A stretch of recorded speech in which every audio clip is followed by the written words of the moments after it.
हिंद पाक कशीदगी के सबब समझौता एक्सप्रेस पर ब्रेक लग गया है। पाकिस्तान की जानिब से ट्रेन खिदमात आर्जी तौर पर मुलतवी किए जाने के बाद हिंदुस्तान ने भी उसे मुअत्तल कर दिया है।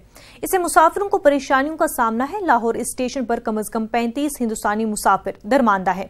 कुछ मुसाफिरों का वीजा 2 मार्च को खत्म हो रहा है। समझौता एक्सप्रेस हफ्ते में 2 बार पीर और जुमेरात को वाघा रेलवे स्टेशन पर होते हुए लाहौर से अटारी पहुंचती है।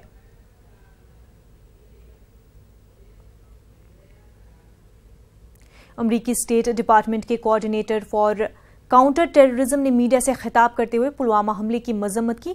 नॉर्थन सेल्स ने कहा कि अमरीकी इंतजामिया जैश ए मोहम्मद और उसकी क़यादत करने वालों पर पाबंदी लगाते हुए अमरीकी निज़ाम के तहत उनको मिलने वाली माली इमदाद पर रोक लगाती है। उनको तमाम वसाइल से महरूम कर दिया जाएगा जो वो पुलवामा जैसे हमले करने में इस्तेमाल करते हैं। उन्होंने मजीद कहा कि इस तरह के इक़दामात उठाना बेहद ज़रूरी है और हम बैनुल अक़वामी बरादरी से इस कदम की पैरवी करने की अपील करते हैं।